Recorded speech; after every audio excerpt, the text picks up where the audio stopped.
నమస్తే. మనతో పాటు బీఆర్ఎస్వి ఓయూ నాగేంద్ర ఉన్నారు. ఒకసారి వారితో మాట్లాడదాం. దావోస్లో ముఖ్యమంత్రి గారు కొన్ని వ్యాఖ్యలు చేశారు. వాటిపైన మాట్లాడించే ప్రయత్నం చేద్దాం. చెప్పండి బ్రదర్, దావోస్లో కేటీఆర్ పైన కొన్ని వ్యాఖ్యలు చేశారు. కేటీఆర్ ఒక ఐటీ ఎంప్లాయీగానే ఆలోచిస్తాడు. నేను ఒక పాలసీ మేకర్ని, రాజకీయ నాయకుడిని, నాకు అన్నీ తెలవాల్సిన అవసరం లేదంటా ఉన్నారు. దానిపైన మీ స్పందన? ఈరోజు దావోస్ వెళ్ళి ఈ రాష్ట్ర ముఖ్యమంత్రి గారు యనమల రేవంత్ రెడ్డి గారు ఈ రాష్ట్రానికి రావాల్సిన పెట్టుబడుల గురించి మాట్లాడాలి, రాష్ట్ర అభివృద్ధి గురించి మాట్లాడాలి. రాష్ట్రంలో ఎన్ని వేల కోట్ల పెట్టుబడులు వస్తున్నాయి, ఏ కంపెనీ దగ్గర పోయి ఎలా ఒప్పందం చేకూర్చుకోవాలి, వాళ్ళ దగ్గర నుండి ఎంఓఏ ఎలా చేసుకోవాలి అని చెప్పేసి దాని గురించి మాట్లాడాలి. కానీ ఈరోజు ఈ రాష్ట్ర మాజీ ఐటీ శాఖ మంత్రి అయినటువంటి ఈరోజు కేటీఆర్ గారిని పట్టుకొని ఇష్టం ఉన్నట్టు మాట్లాడడం. కేటీఆర్ అనే వ్యక్తి ఒక ఐటీ ఎంప్లాయీ కాబట్టి ఐటీ మైండ్ సెట్గా మాట్లాడతాడంటే సరే, నిజంగానే కేటీఆర్కు ఐటీ మీద వస్తుంది. మరి నువ్వు ఒక ల్యాండ్ బ్రోకరు కాబట్టి ఇక్కడ మొత్తం బ్రోకరిజం చేసినావు తెలంగాణ రాష్ట్రంలో. సరే, నువ్వనంటే నిజంగా నువ్వు కేటీఆర్ గారిని పొగిడినట్టే. ఇప్పుడు మా ఆలోచన ప్రకారం నువ్వు కేటీఆర్ గారిని పొగిడినట్టే. ఒక ఐటీ మైండ్ సెట్ అన్నావు. ఐటీ మైండ్ సెట్ ఉన్న వ్యక్తి ఎన్ని విధాలుగా ఆలోచిస్తాడో తెలుసా నీకు? ఐటీ మైండ్ సెట్ ఉన్న వ్యక్తికి ఎలా బ్యాలెన్స్ చేయాలో తెలుసు. ఐటీ మైండ్ సెట్ ఉన్న వ్యక్తికి ఏ కంపెనీని ఎలా డీల్ చేయాలో తెలుసు. ఐటీ మైండ్ సెట్ ఉన్న వ్యక్తికి ఏ కంపెనీతో ఎలా మాట్లాడాలి, ఏ కంపెనీని ఎలా తెలంగాణ రాష్ట్రానికి తీసుకురావాలని తెలుసు. ఈరోజు గత ప్రభుత్వంలో తెలంగాణ రాష్ట్రానికి వేల కోట్ల పెట్టుబడులు తీసుకొచ్చిన వ్యక్తి ఈరోజు కేటీఆర్ గారు. గత ప్రభుత్వంలో ఈరోజు వేరే దేశాల దావోస్ పర్యటనలు కానీ ఇతర దేశాల పర్యటనలు చేసి ఈ రాష్ట్రానికి కావాల్సిన, ఈ రాష్ట్రంలో మేధావులు ఉన్నారు, ఈ రాష్ట్రంలో బీటెక్ చదివి ఎందరో విద్యార్థులు ఈరోజు లక్షల మంది విద్యార్థులు బయటకు వస్తున్నారు. వాళ్ళ కోసం ఈ రాష్ట్రానికి పెట్టుబడులు తీసుకొచ్చిన ఘనత ఈరోజు ఈ రాష్ట్ర ముఖ్యమంత్రి, ఈ రాష్ట్ర మాజీ ఐటీ శాఖ మంత్రి మరియు సిరిసిల్ల ఎమ్మెల్యే కేటీఆర్ అన్న గారిది. కానీ ఐటీ ఎంప్లాయీ ఒక ఐటీ వర్కర్ లాగా ఆలోచిస్తాడు, నేను పాలసీ మేకర్ అన్నాడు. ఏం పాలసీ మేకర్వి? ఈరోజు 50 లక్షల డబ్బు సంచులతో దొరికిన పాలసీ మేకర్వా? ఎమ్మెల్యేలను ఎలా కొనాలనే ఆలోచించే పాలసీ మేకర్వా? లేకుంటే ఈ రాష్ట్రాన్ని ఎలా బ్రష్ పండించాలనే పాలసీ మేకర్వా? లేకుంటే ఈ రాష్ట్రాన్ని ఆంధ్రప్రదేశ్లో ఎలా కలపాలనే పాలసీ మేకర్వా? చంద్రబాబు నాయుడుకు తొత్తుగా ఉన్న పాలసీ మేకర్వా నేను అడుగుతున్నా అన్న.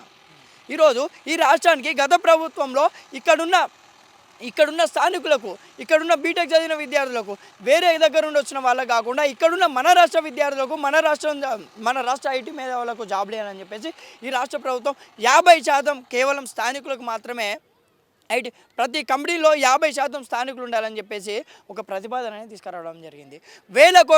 లక్షల కోట్ల పెట్టుబడులు హైదరాబాద్ రాష్ట్రానికి రావడం జరిగింది. ఈ రాష్ట్ర ముఖ్యమంత్రి కాంగ్రెస్ ప్రభుత్వం ఏర్పడిన నుండి హైదరాబాద్కు ఏమొచ్చినాయన్న? ఈ రాష్ట్రానికి ఎన్ని పెట్టుబడులు వచ్చినాయి, ఎన్ని కంపెనీలు వచ్చినాయి? కొత్తగా మీ హయాంలో ఒక సంవత్సర పాలన అయిపోయింది కదా. ఈ సంవత్సర పాలనలో ఎన్ని లక్షల మంది, ఎన్ని వేల మంది ఈరోజు జాబుల్లో, ఈరోజు ఉద్యోగాల్లో, ప్రైవేట్ కార్పొరేట్ సెక్టార్లో స్థిరపడ్డారు. ఈరోజు ఐటీ సెక్టార్ వ్యక్తి, ఐటీ మైండెడ్ వ్యక్తి ఐటీ సెక్టార్ లాగా ఆలోచిస్తాడు. నువ్వు ఈరోజు ఐటీ ఎంప్లాయీస్ని వర్కర్స్ అన్నావు అంటే నువ్వు బ్రోకర్వా? ఈరోజు ఒక కార్పొరేట్ సెక్టార్లో జాబ్ సాధించాలంటే ఎన్ని తిప్పలు పడతారు వాళ్ళు, ఎంత మేధస్సు వాళ్ళు, వాళ్ళ వర్క్ ప్రెషరు, లేకుంటే వాళ్ళు పూర్తిగా వాళ్ళకు ఉన్నటువంటి నాలెడ్జ్ని ఈరోజు ఇంటర్వ్యూలో పెట్టి వాళ్ళ సక్సెస్ ఈరోజు ఐటీ సెక్టార్ పోతారు. నువ్వు ఈరోజు ఐటీ వర్కర్స్ అన్నావు. ఐటీ వర్కర్స్ ఉన్న తెలివి నీకుంటే ఇప్పటివరకు ఈ రాష్ట్రానికి ఎన్నో వేల కోట్ల పెట్టుబడులు వచ్చు. దావోస్ బై ఫేక్ ప్రచారాలు చేసుకుంటా ఫేక్ పెట్టుబడులు. ఈరోజు సీఎంఓ కూడా అన్న, ఈరోజు ఈ రాష్ట్రానికి సీఎంఓ అంటే చాలా నిబద్ధతతో కలిగినది ఈరోజు సీఎంఓ. ఆ సీఎంఓనే ఈరోజు 45,500 కోట్ల పెట్టుబడులు అని చెప్పేసి ఒక ఫేక్ పెట్టుబడులను ఈరోజు ప్రజలకు చూపిస్తుంది. అంటే రేవంత్ రెడ్డికి కేటీఆర్కు ఉన్న తేడా ఏంటంటే, కేటీఆర్ గారు అనే వ్యక్తి ఐటీ మైండెడ్ వ్యక్తి. ఈ రాష్ట్రాన్ని, ఈ దేశాన్ని, ఈరోజు దేశంలోనే నెంబర్ 1 స్థానంలో ఉన్న నెంబర్ 1 స్థానంలో ఐటీ ఉందంటే తెలంగాణ రాష్ట్రం. ఈరోజు దేశంలోనే తెలంగాణ రాష్ట్రం నెంబర్ 1 స్థానంలో ఉందంటే దానికి కారణం కేటీఆర్ గారు. ఈరోజు దేశంలో ఉన్న ఐటీ శాఖ మంత్రి ఒకప్పుడు తెలియబోయేది, కానీ తెలంగాణ రాష్ట్రానికి ఉన్న ఐటీ శాఖ మంత్రి మాత్రం ఈరోజు దేశం మొత్తం తెలిసేది. ఈరోజు హైదరాబాద్ రాష్ట్రం ఐటీ సెక్టార్లో ఒకప్పుడు అగ్రస్థానంలో ఉందంటే ఈరోజు హైదరాబాద్కి చాలా పెట్టుబడులు వస్తున్నాయంటే హైదరాబాద్లోనే ఇక్కడ స్థానికులు ఈరోజు కార్పొరేట్ సెక్టార్లో జాబులు కొడుతున్నారంటే దానికి కారణం కేటీఆర్ గారు. నువ్వు పోయి అక్కడ ఏం వ్యక్తున్నావు?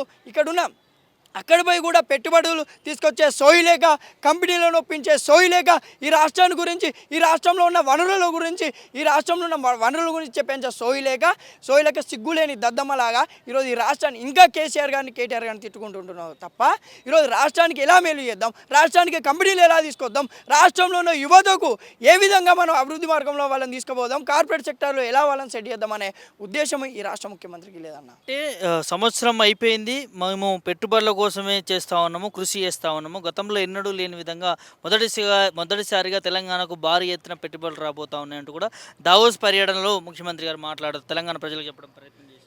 పోయిన ప్రతిసారి భారీ ఎత్తున ఇప్పటివరకు 2-3 సార్లు పోయాను. ఇంకో హైదరాబాద్ లాంటి సిటీ, ఇంకో సిటీ ఏర్పడాలి. నువ్వు 3-4 సార్లు పోయినావు కదా, దావోస్ పర్యటన చేసినావు కదా. IT sector, pharma sector, nuclear reaction అని అచ్చరాని ఇంగ్లీష్లో మాట్లాడి 3-4 సార్లు వెళ్ళి పోయిన భారీ పెట్టుబడులు అంటే ఈరోజు చేవెళ్ళ, రంగారెడ్డి అనే ప్రాంతం మరో హైదరాబాద్ కావాలి.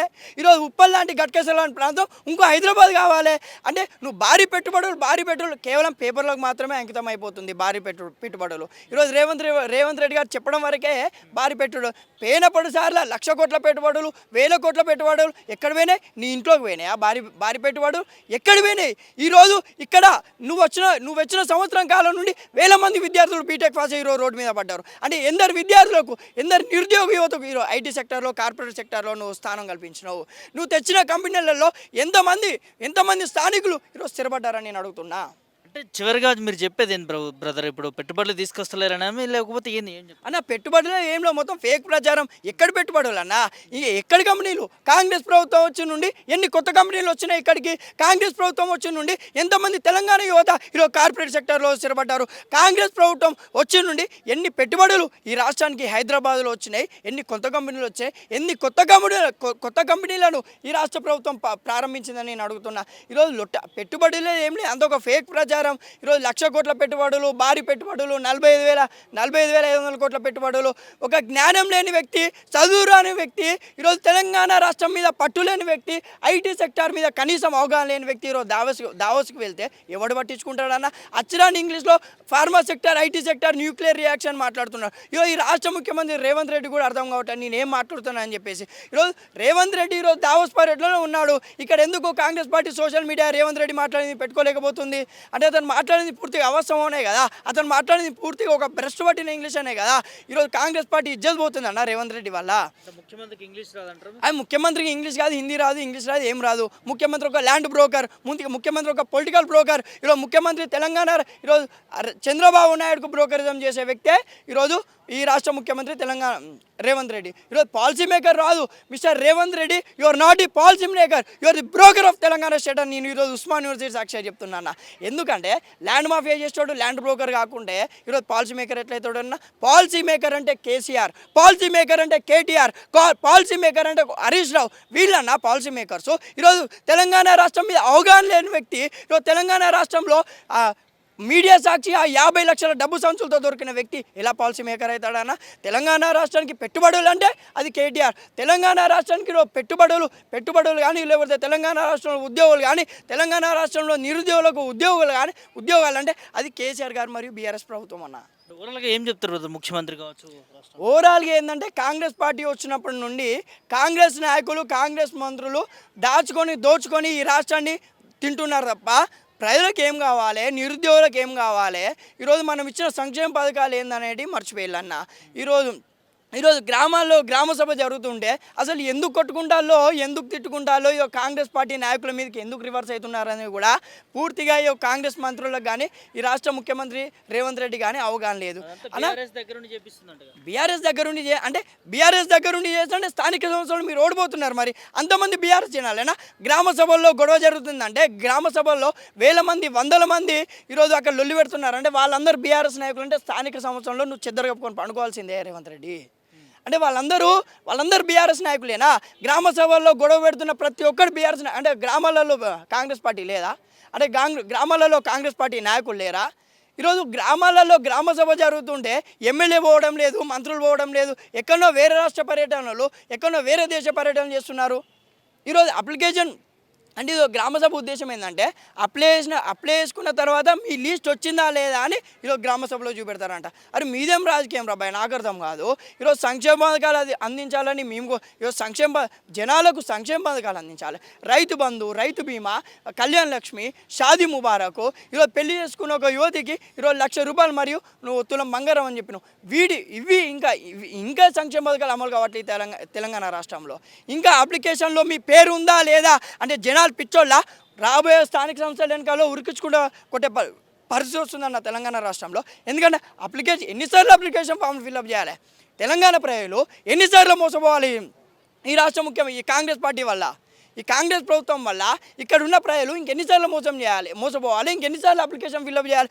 ఏమన్నంటే అప్లికేషన్ ఫామ్లు అరే మీ బొంద మీద పెట్టుకోండి రా, మీ తలకాయల మీద పెట్టుకోండి అప్లికేషన్ ఫామ్లు. ఎన్నిసార్లు ఫిల్అప్ చేయాలి అప్లికేషన్ ఫామ్లు ఫిల్అప్ చేసిన ఒకసారి మీ పేరు ఉందా లేదా అని ఇంకోసారి మీరు అర్హులు కాదా అంటే 3 సంవత్సరాలు ఇక్కడనే గడిచిపోతుంది. అంటే నువ్వు ఎప్పుడు అమలు చేస్తావు? 2 లక్షల ఉద్యోగాలు ఎప్పుడు ఇస్తావు? నిరుద్యోగ భృతి ఎప్పుడు ఇస్తావు? నిరుద్యోగ 4,000 ఎప్పుడు ఇస్తావు? వికలాంగులకు పెన్షన్ ఎప్పుడు ఇస్తావు? ఈరోజు ₹4,000 ₹6,000 పెన్షన్ ఎప్పుడు ఇస్తావు? అంటే ఇదే కాదే పని చేసుకుంటూ వస్తావా? కేటీఆర్ మీద ఐడి రైట్స్, కేటీఆర్ మీద ఐటీ రైట్స్, అంటే ఈడీ రైట్స్, ఇవేనా నీకు కావాల్సింది? అంటే రాష్ట్ర ప్రజలకు ఏం కావాలనో ఇది అవసరం లేదు, పూర్తిగా అవగాహన లేదు మీకు. రాష్ట్ర ప్రజలకు చేయాల్సిన ఉద్దేశమే లేదు. తెలంగాణ రాష్ట్రంలో విద్యార్థి నిరుద్యోగులకు ఒక మార్గంలో నడిపిద్దాం, విద్యార్థి నిరుద్యోగులకు ఉద్యోగాలు ఇద్దామనే కనీసం చిత్తశుద్ధి ఈ రాష్ట్ర ముఖ్యమంత్రికి లేదు. ఎందుకంటే ఈ రాష్ట్ర ముఖ్యమంత్రి ఒక పొలిటికల్ బ్రోకర్, ఒక land mafia broker, Chandrababu Naidu చెంచా అయినటువంటి వ్యక్తి ఈరోజు ఈ రాష్ట్రానికి ముఖ్యమంత్రి అవ్వడం మన దౌర్భాగ్యం అన్న.